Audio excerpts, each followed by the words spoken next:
Something I look forward to with the turn of a new year is the newest MLB The Show. And this year, it's going to be MLB The Show 23. Now, San Diego Studios, MLB's developer, has not given us any information, and we should be getting some information in the next couple of weeks in the following months, because the game usually drops around March, April, that kind of time frame right there, right before the start of the season.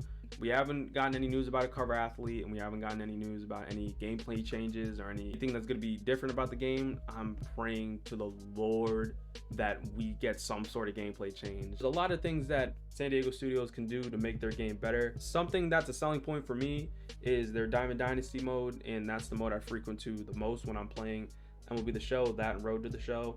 And franchise, it can be a whole separate topic in itself, and they really haven't shown any care for that mode for seems like the last couple of years. I feel a selling point for a lot of players and a lot of the player base is the brand new quote-unquote legends and new players from baseball's past that they are announcing that they bring in to the show. And that's something that they made a point to get players invested, and I feel that's a big selling point for a lot of the player base as well, seeing some of their favorite players from the past being brought back into the show. Yeah, players like Ryan Howard and Chase Utley from the Phillies, players like Mickey Mantle and David Ortiz, Randy Johnson last year being the biggest name that they got for the new legend class that they brought in. For me, with MLB The Show 23, I want to see the most names than ever before. A lot of players from the most recent past, even all the way back to when players like Babe Ruth and Lou Gehrig were playing. This is coming strictly from a Diamond Dynasty player. Again, I don't touch franchise, and Road to the Show really doesn't apply here. I feel MLB The Show content-wise needs is variety. I don't know about you guys, but I feel every time at this point in the year, everyone who plays Diamond Dynasty is usually running just the same 99 overall players. I feel SDS has done a better job including in-game level cards with equals, or just allowing a lot of content to be put out where that's not the case. But I feel that it's definitely something they can build off of to make the game better and to give it a lot more of a shelf life, because at this point in the year, when everybody's pretty much having a lot of the same end game cards, a lot of the same cards are getting shuffled through, usually playing the battle royale mode that they have over there, just to force players to pick a variety of different cards, and we're not using the same ones. But that's just me. In this video specifically, I'm going to be talking about 10 new legends that I would love to see in MLB The Show 23. There's a couple of things that I need you all to remember while we're going through this list. There is no Barry Bonds at all. Believe me, for somebody who didn't have the opportunity to watch Barry Bonds in his absolute peak, I would love to see Barry Bonds in MLB The Show one day. I believe a lot of the player base would think the same way. Barry Bonds is not a part of Players Association for Major League Baseball. That means that San Diego Studios would have to approach Barry Bonds personally to get his rights to have his likeness to be put in the game. Getting legends in MLB The Show works is that the MLBPA has to sign off on said player getting put into the game as well. Another thing, when it came to making this list and putting this list together, I wanted to pick a player for each position of an MLB team. All three outfield positions, first base through third, starting pitcher, closing pitcher, catcher. Like I said, I want to see variety, but not just a diverse. I don't want to see a bunch of different legends all just for the same position. I would like to see them actually trot out a couple of teams worth of legends, if that makes sense. Get a batch of legends that all play different positions. The last thing, I use MLB Show Zone's card builder to construct a lot of these cards and a lot of their attributes. Obviously, don't take their attributes to heart. This is just, I tried my best to calculate what these cards would look like, and just tried my best to kind of design them the way that I would realistically see them if they were implemented in the game. And also in terms of the card art, some of, if not most of the cards I made myself, but there was a couple of different cards here that I cannot take any credit for at all. I would rather see a lot of their designs in MLB The Show games than what SDS is pulling out, because some of these are kind of crap, I'm not gonna lie. Now that all that's squared away, I'll see you guys in the future. Okay, let's get started. I'm going to start from closer and then work my way towards the outfield. For my closer that I would want to see in MLB The Show, it is Francisco Rodriguez. Now, for K-Rod, I feel MLB The Show has done a really good job at getting a lot of the historically great closers in the game. They brought in Mariano Rivera in recent years. They brought in Trevor Hoffman. They got Billy Wagner. Francisco Rodriguez not being in the game, and he hasn't been in the game since I believe MLB 18, and it's usually a 4 or 5 year window that MLB, or SDS I should say, goes without bringing a recently retired player back. I believe the quickest was David Ortiz. He was last appeared in MLB 16 and then found his way back into the game in MLB 20. Obviously, I feel the 2008 season is probably where you would get Francisco Rodriguez at his absolute best. Led the league in saves he finished with 62. I know the card says 58, but that was breaking the all-time record, and he finished with 62 ultimately for that 2008 season. During that season, he had a 2.24 ERA, and he finished third in the Cy Young voting, which is, he was striking everybody out, and he only let up 4 home runs in 76 games, which he also led the league in games pitched as a reliever as well. One of the all-time great seasons from a reliever in MLB history, not just in Angels history. Especially if you drop this card before you started dropping the Mariano Rivera's and Trevor Hoffman's and Billy Wagner's more specifically. I believe Billy Wagner's probably the best reliever in the game. Absolutely, you drop K-Rod at the right time, he would be unhittable and he'd be a lockdown closer for anybody throughout their bullpen. And that's something I really wanted to see, is a lot more relievers. I want to say big name closers, but a lot of good, reliable closing options that I feel SDS could go out and get. My choice for a starting pitcher is Johan Santana. Now, more specifically would be the 2006 season of Johan Santana, where he won the pitching triple crown, where if you lead the league in wins, strikeouts, and ERA.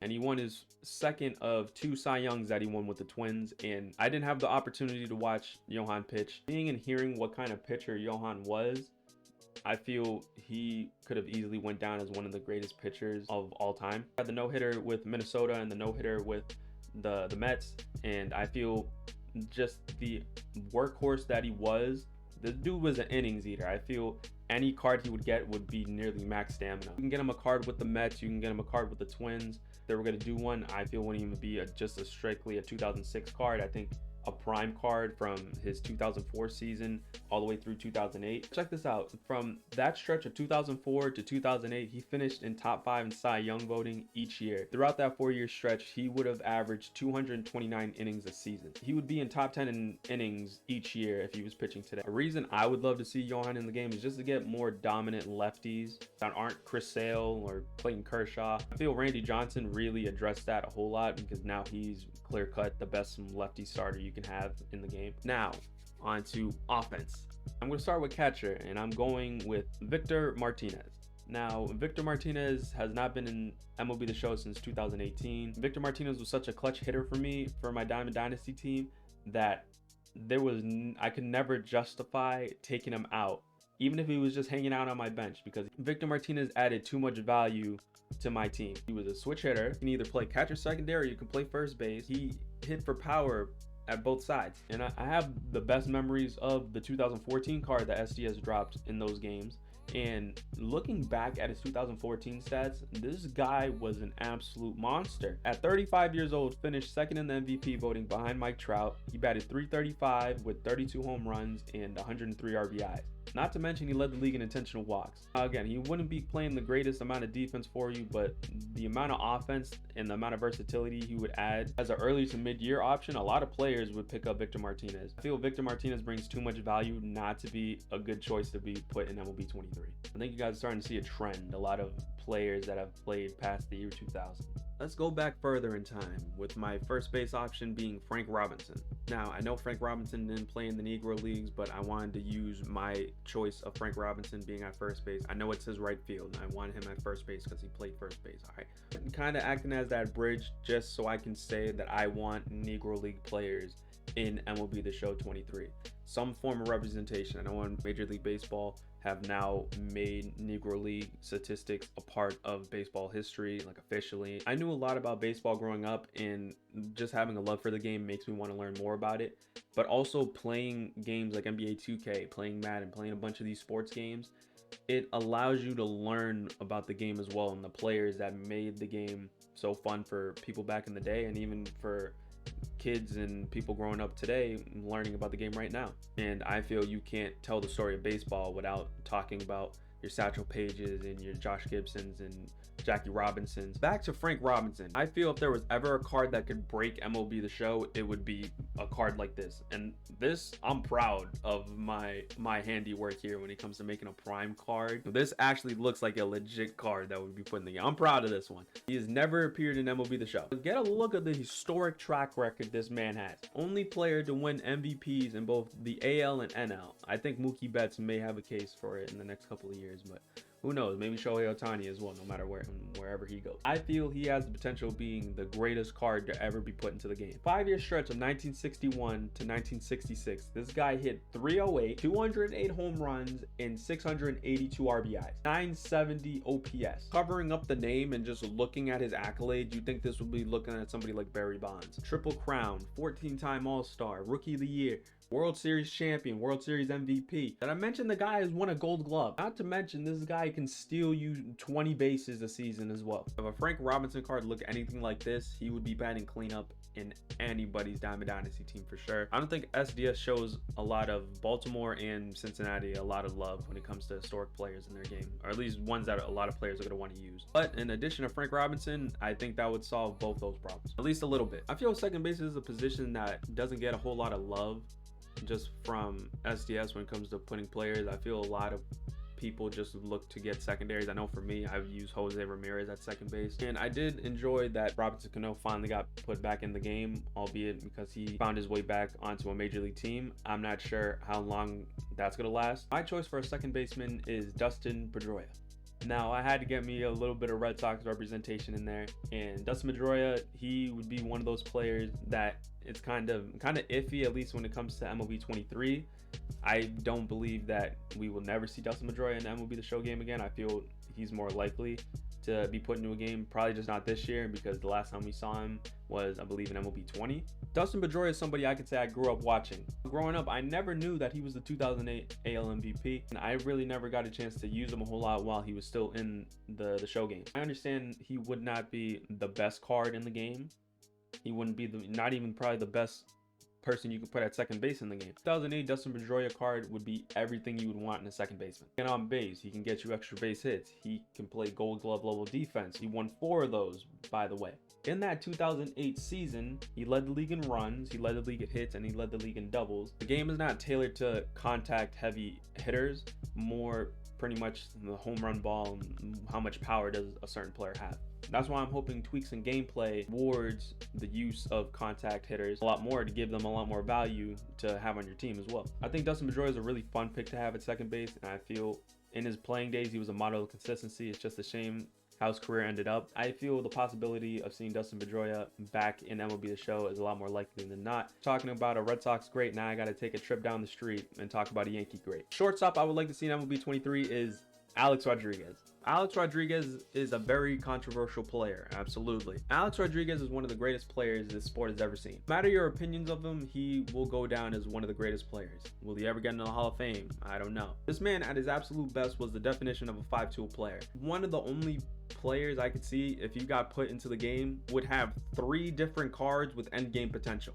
Those of you who played MLB 16, that was the last time Alex Rodriguez was in MLB The Show game. He had a 99 overall card with the Mariners, 99 overall card with the Yankees, and a 99 overall card with the Rangers. Now, this card that I have was his last fully productive season in the majors. It just sucks looking back at his career and realizing how much better his stats could have been if he never got suspended. But at age 39, still getting MVP votes and hitting 33 home runs, everybody would have Alex Rodriguez on their endgame squad. Get Alex Rodriguez back in MLB The Show, please, please. From a controversial choice to a fan favorite, fun-loving choice. Third base, Adrian Beltre. This man was everything you wanted and more in a third baseman. And this guy got better with age. His prime really didn't, I wouldn't say his prime fully kicked in until he got to Texas. The last in the game in MLB 18, he was always a card I always wanted to get but never got the chance to use. Especially he had a 2010 Red Sox card he had in MLB 17 that I was so mad that I wasn't ever able to get my hands on. Now, I have a 2012 second half card where he finished third in the MVP voting that year. From his age 32 to age 37 season, he finished in top 10 in MVP voting 4 times, 3-time gold gloves and the multiple silver sluggers. I feel like this card would be a terrific representation of what we could see an Adrian Beltre card being. Give you elite power, elite contact. He definitely made baseball what it was to a lot of fans during his time in Texas and just throughout his entire career, because he just brought such a love for the game, and just his antics throughout the years was just so enjoying to be able to follow his career and just be able. I feel just the inclusion of Adrian Beltre in an MLB Show game will make that game just 10 times better. We're going out to the outfield, and we're also going north of the border, talking about Jose Bautista. Joey Bats. We haven't seen him in the game since MLB 19. Just his bat flip alone should have him in the game. Jose Bautista in MLB Show games was everything you wanted in an outfielder. He could hit for power, and he had a great arm. I feel if they did a 2011 Jose Bautista card, that card would be absolutely phenomenal. People would say 2010 was his best year because he hit 54 home runs. But the crazy thing about his 2011 season is that he hit less home runs, but across the board, he was a better hitter. I feel if he were to make a return and we didn't see this kind of card art for a Jose Bautista card, I feel like it would just be a crime. The reason I put Jose Bautista here, not because he was one of my favorite players watching growing up, but also it's just the sheer fact that he can play so many different positions. He can play all 3 outfield positions in both corners. He provides so much value when it comes to power, the arm, and just the utility he has playing in the field. Not to say he's going to play terrific defense everywhere you put him. The fact that has the options there allows him to make his way on to any Diamond Dynasty team. Now on to center field.